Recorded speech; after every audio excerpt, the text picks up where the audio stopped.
vous allez entendre ces choses. Vous allez entendre les scandales. Quand vous commencez à voir les scandales, c'est déjà un signe, quelque part, que les gens ont commencé à perdre quelque chose. Et les scandales vont se multiplier, multiplier. Au fur et à mesure, ce sont les signes. Et quand ces scandales se multiplient, qu'est-ce qu'il faut faire?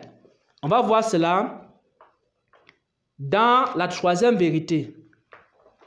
Parce qu'il n'est pas trop tard.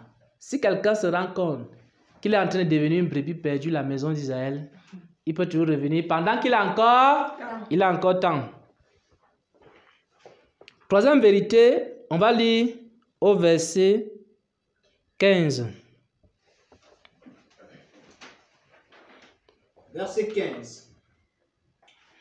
Il alla se mettre au service d'un des habitants du pays, qu'il envoya dans ses champs garder les pourceaux. Il aurait bien voulu se rassasier des carouges que mangeaient les pourceaux, mais personne ne lui en donnait. Amen. Amen. Bon, on s'arrête d'abord là. On dit ici que la brebis perdue de la maison d'Israël, elle a fait quoi? Elle a dilapidé tous ses biens. Parce que quand vous finissez de dilapider tous vos biens, tous les dons de prophétie, c'est important ce que je dis parce que ne faites pas l'erreur. Parce que le Seigneur vous a donné les dons dans la maison de Dieu. Et puis, on va vous appeler en Europe, en France, en Belgique, en Allemagne. On va dire, viens ici, on va te donner beaucoup d'argent et tu vas venir prophétiser pour nous. Les premiers mois, tu vas prophétiser. Le deuxième mois, la prophétie va commencer à être un peu floue. Le troisième mois, la prophétie va encore devenir plus floue. Le quatrième mois, c'est l'esprit d'égarement qui va t'envahir. Et maintenant, on va commencer à constater que tes prophéties sont fausses. Et quand ça sera maintenant faux, tu auras dilapidé ton bien. Et maintenant, les mêmes personnes qui t'ont emmené dans ce pays-là, ils vont se rendre compte que tu n'as plus la grâce de Dieu. Tu as perdu la grâce de Dieu. Alors, qu'est-ce qui va se passer? Ce qui va se passer, c'est qu'on va commencer à te maltraiter. Parce qu'on te prenait comme le prince et la princesse. Quand tu étais dans la maison de ton père, tu avais encore tous les biens, tous les dons, toutes les grâces. On te prend comme le prince et la princesse. On va te payer le billet d'avion. On va te nourrir. On va te donner le château. Quand tu finis de dilapider, maintenant, qu'est-ce qui se passe? On dit, on ne veut plus de toi dans ce pays. Il faut chercher tes papiers. Et ensuite, ce qui est là, c'est quoi? Il était tellement pauvre qu'on l'a maltraité. On a dit que maintenant, il faut que tu pars manger la nourriture des pourceaux. Donc, il aurait bien voulu se rassasier de la carouge que mangeaient les pourceaux, mais personne ne lui en donnait. Maintenant, tu te nourris de la nourriture des pourceaux. Vous savez ce que ça veut dire, la nourriture des pourceaux? La nourriture des pourceaux, vous ne savez pas ça? Ne donnez pas les choses saintes aux chiens. Hein? Et ne donnez pas vos pères devant les pourceaux. Les choses saintes, c'est la révélation de Dieu. Donc, quand tu sors avec les révélations de Dieu. Mais maintenant, quand tu arrives, les révélations de Dieu sont déjà parties. Maintenant, tu as envie même d'écouter les révélations du diable. Même jusque-là. C'est ça que ça. Comprenez bien. C'est-à-dire que même les révélations du diable, on ne te donne même plus. Dans la nourriture des pourceaux, là, les fausses révélations, là, on te fait manger même la nourriture. Même la nourriture des pourceaux, là, on ne te donne pas. Donc, tu deviens pire même que les égarés. Tu n'as même plus droit à rien. Oui. Donc, après, quand le fils ou alors la brebis perdue de la maison de Dieu va commencer à sentir que non, ici là j'ai fait l'erreur. On va voir verset 17. Verset 17. Étant rentré en lui-même, il se dit, combien de mercenaires chez mon père ont du pain en abondance, et moi ici, je meurs de faim. Je me lèverai, j'irai vers mon père, et je lui dirai, mon père, j'ai péché contre le ciel et contre toi. Je ne suis plus digne d'être appelé ton fils. Traite-moi comme l'un de tes mercenaires. Amen. Amen. Dans la suite de l'histoire, c'est que le fils, ou alors la brebis perdue, va retourner à la maison de son père. Dieu ne veut pas la mort du pécheur. Mais il veut simplement que tous arrivent à la repentance. Le Seigneur voudra que si quelqu'un s'est éloigné de sa volonté et n'était plus soumis à lui et qu'il a fait des erreurs, il a perdu les grâces, il a perdu les dons, il a perdu les talents, il a perdu ce que Dieu lui avait donné. Dieu nous tend la main à nous tous. Il veut simplement qu'on retourne à la maison. Et je veux que vous compreniez ce que c'est que retourner à la maison. Retourner à la maison, c'est quoi? Je pose maintenant la question à l'assemblée. C'est important. Il faut qu'on ait compris de quoi le Seigneur parle ici. Retourner à la maison, c'est quoi?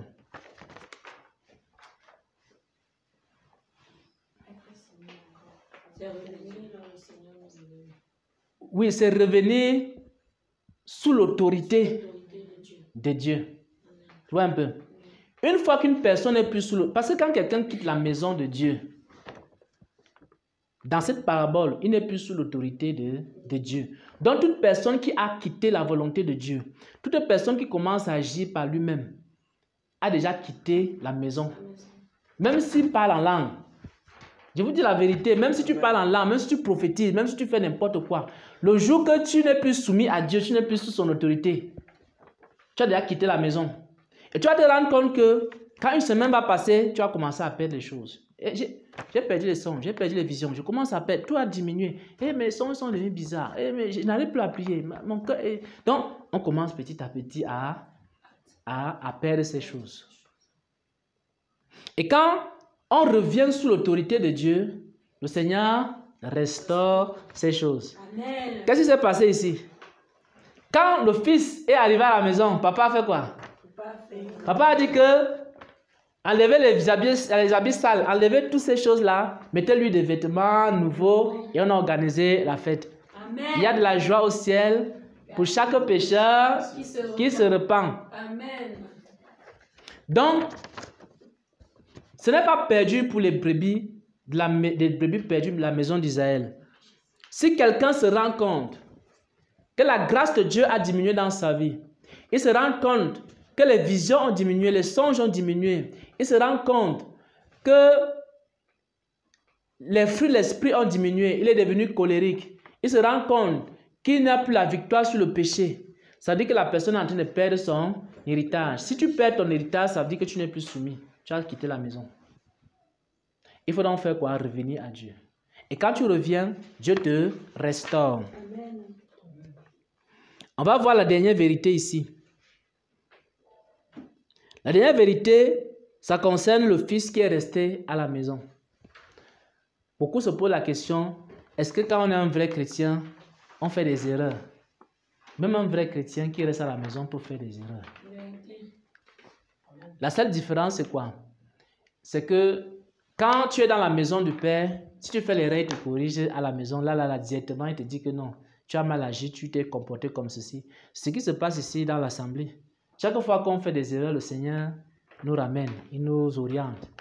Il nous dit qu'il fallait faire comme ceci. Parce que le fils aîné, qu'est-ce qu'il a fait?